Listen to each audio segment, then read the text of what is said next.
We're going to move on to the lesson with Mr. Ramin Javid. Everybody put your attention to the screen because you guys are going to get shacked with information. Thanks, guys. I just wanted to say that I have experienced the Cherry Blossom Festival. Really? In the place, yes, Wow. which I will not say where, but yes, I've been there. And I've seen it. It's beautiful. Definitely, and it's a culture that everybody from that area, they just go for the Cherry Blossom Festival. Wow. All right. Hello, everybody. Happy belated Navroz. Let's start with our lesson, which is about the top 10 universities. All right. Let's talk a little bit more about universities. Let's go to the next slide, please, and talk about some of the criteria for the university. So now we have various ranking. Now, 3 are the top ranking ones, and I will tell you about them, but basically they're ranked by the country, they're ranked by region, or by other means. And who's conducting this ranking? You actually have the magazines, newspapers, websites, governments, or academics. These are the people that are ranking colleges in universities. Let's go to the next slide, please, and see some of the top 3 ones. Next slide, please.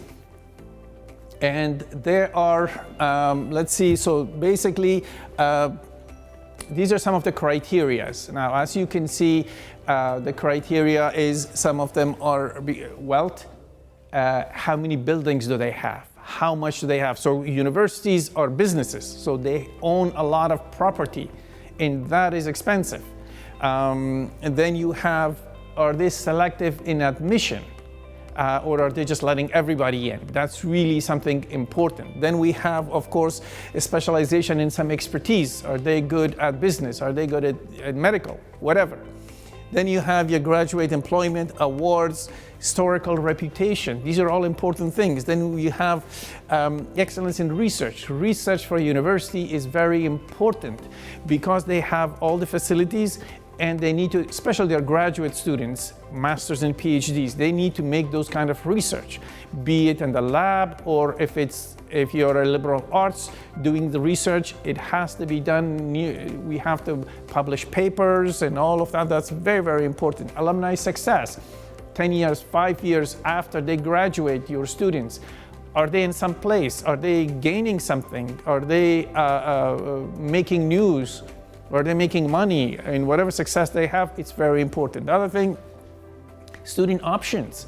Now, what is that? Now, can they go from this school to that school? Basically, they're medical students, but they want to take one engineering class. Can they do that? Do they have options to go to other countries as a study abroad program? Like, all of these things matters for a university. The other thing is internationalization. Do you have an international faculty? Do you have an international group of people, as in students or alumni? It's really important that you do. Industry linkage is something else. Do your engineers go directly to some job in some place or not? These are important. These that actually make your ranking go higher if you have these options. Let's go to the next slide, please. And see what else. So now there are 3 most prominent ranking organizations. And these are it. So you have the QS, you have Times Higher Education, and you also have the Shanghai ranking. These 3 are consultancy. These 3 are the ones that are most known and most famous. Let's go to the next one and see the other ones. Next slide, please. And in the next slide, I have given a long list of other organizations that do ranking.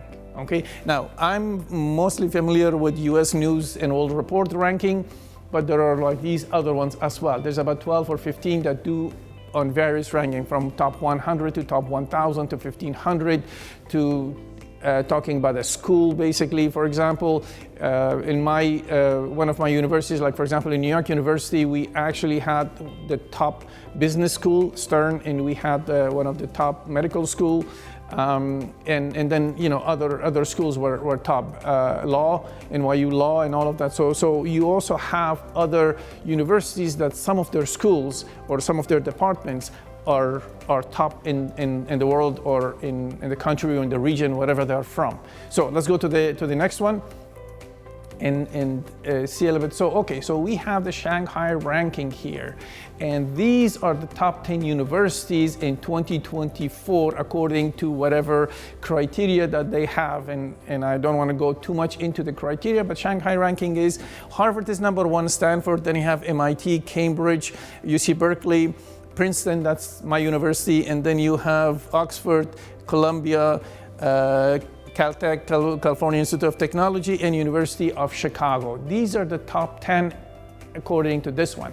Let's go to the next one and the next top 3, and we'll see what the next ranking is. Okay, so also now we have the Times Higher Education, and they have Oxford, Stanford, MIT, Harvard, Cambridge, my university, Princeton, and you have California Institute of Technology, Imperial College of London, and UC Berkeley and Yale. So as you can see that the top universities really differ because of some of the different criteria they have, but because they are more encompassing, they are more respected, these 3 organizations, people look at them. Let's go to the next slide. And the next slide is, of course, is from the QS, and QS has MIT, Cambridge, Oxford, Harvard, Stanford, Imperial College of London, and ETU Zurich, National University of Singapore, and UC University College London, and UC Berkeley has the top ones. Now, if you go to the next slide, I want to compare all 3 of them to see, you could see the difference. Let's go to the next slide, please. Okay, so in the next slide, as you can see, is the ones that I put asterisks in them. They have been repeated in all 3. So we have Oxford, Stanford, MIT, Harvard, Cambridge, and UC Berkeley is in all 3 lists. And of course, you have other ones that came twice. Like for example, Princeton, my university, is in 2 of the 3, and they're not top 10, maybe the top 12 or top 15 or something like that.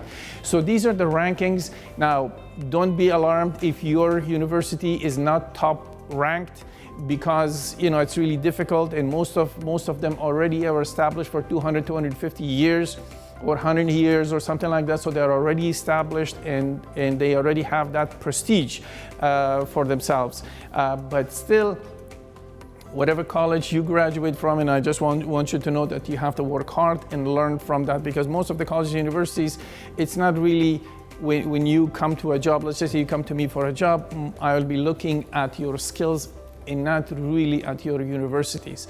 Of course, I was with some of the really smart students studied in these universities, but at the same time, there are smart people everywhere. So that's about it. This is about the top 10 ranking of the world universities. I hope you learned something, and I hope that you get to one of these schools. Thank you very much. See you next time.